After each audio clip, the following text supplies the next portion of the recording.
اعوذ باللہ من الشیطان الرجیم بسم اللہ الرحمن الرحیم رب اشرح لی صدری ویسر لی امری واحلل عقدۃ من لسانی یفقہوا قولی رب زدنی علما۔ حضرات گرامی، صوفی سفر کے چینل سے محمد علی علوی آپ کے ساتھ مخاطب ہے۔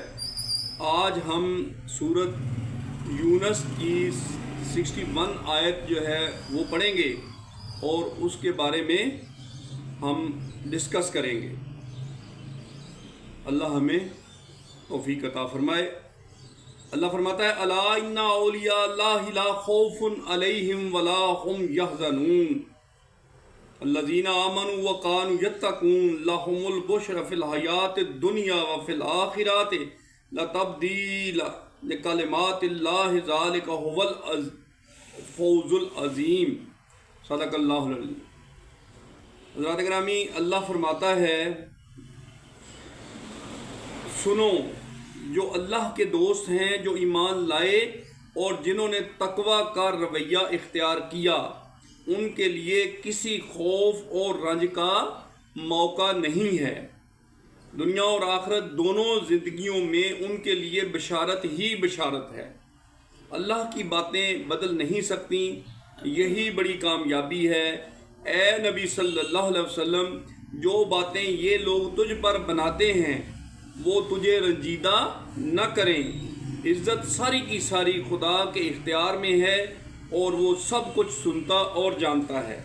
آگاہ رہو، آسمانوں کے بسنے والے ہوں یا زمین کے سب اللہ کے مملوک ہیں۔ جو لوگ اللہ کے سوا کچھ اپنے خود ساختہ شریکوں کو پکار رہے ہیں، وہ نرے وہم و گمان کے پیرو ہیں۔ وہ محض کیا سرائیاں کرتے ہیں۔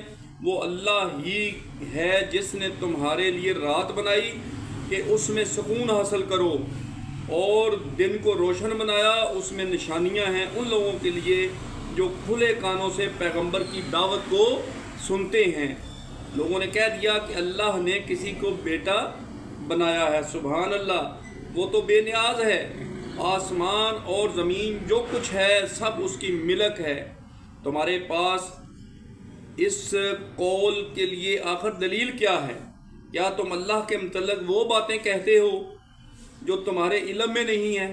اے نبی صلی اللہ علیہ وسلم، کہہ دو کہ یہ لوگ اللہ پر جھوٹے افطرا باندھتے ہیں اور وہ ہرگز فلاح نہیں پا سکتے۔ دنیا کی چند روزہ زندگی میں مزے کر لیں، پھر ہماری طرف ان کو پلٹنا ہے اور پھر ہم اس کفر کے بدلے میں جس کا ارتکاب وہ کر رہے ہیں ان کو سخت عذاب کا مزہ چکھائیں گے۔ حضرات گرامی، اس آیت میں، اس اللہ تعالیٰ کے کلام میں اللہ تعالیٰ نے بڑا واضح طریقے سے ہمیں سمجھا دیا ہے کہ جو اللہ کے بندے ہیں، جو اللہ کے نیک بندے ہیں، اولیاء اللہ، جو ولی اللہ ہیں، جو اس کے دوست ہیں، ان کو نہ کوئی غم ہے اور نہ ان کو کوئی فکر ہے۔ ان کی زندگی جو ہے وہ چونکہ اللہ تعالیٰ کے لیے مخصوص ہو چکی ہے، انہوں نے اپنی سب کی سب خواہشات کو ترک کر کے اللہ کے لیے اپنی زندگی وقف کر دی۔ جو اللہ نے فرمایا کرنے کا وہ کرنا شروع ہو گئے۔ امر بالمعروف نہی عن المنکر کا فارمولہ پورے کا پورا انہوں نے اپنی زندگی پہ استعمال کیا۔ اب زندگی جتنی بھی تھی انہوں نے اللہ تعالیٰ کے فرمان اور نبی پاک صلی اللہ علیہ وسلم کی سنت کے مطابق گزارا۔ تو اب ان کے لیے کوئی کسی قسم کا فکر نہ دنیا میں ہے نہ آخرت میں ہے۔ تو اس لیے اب ہمیں اس پہ غور کرتے ہوئے، کیونکہ یہ غور و فکر کی بات ہے، ہم نے اللہ تعالیٰ کا کلام جو ہے یہ پڑھ لیا، اس کے بعد اب ہم نے اس پہ غور و فکر کرنا ہے۔ تو غور و فکر کریں گے تو پھر عملی طور پہ ہم اس قابل ہو جائیں گے کہ ہم اس پہ عمل کر سکیں۔ عمل سے زندگی بنتی ہے، جنت بھی جہنم بھی۔ یہ خاکی اپنی فطرت میں نہ نوری ہے نہ ناری ہے۔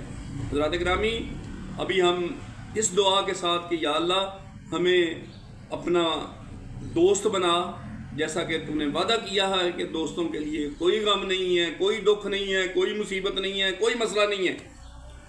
اگر چھوٹے چھوٹے پرابلمز آتے ہیں تو وہ بھی ہمیں سنوارنے کے لیے، ہماری نوک پلک درست کرنے کے لیے آتے ہیں، جو ہم سے چھوٹی چھوٹی خطائیں ہو جاتی ہیں ان کو معاف کرنے کے لیے اللہ تعالیٰ کی ذات بہانے ڈھونڈتا ہے۔ تو کبھی سر درد ہو گیا، کبھی کوئی تھوڑی بہت غم آ گیا، دکھ آ گیا، بیماری آ گئی، تو یہ سب چیزیں جو ہیں یہ اللہ تعالیٰ ہماری درستگی کے لیے، ہماری بہتری کے لیے اور ہماری فلاح کے لیے ہمارے اوپر نازل فرما رہا ہوتا ہے۔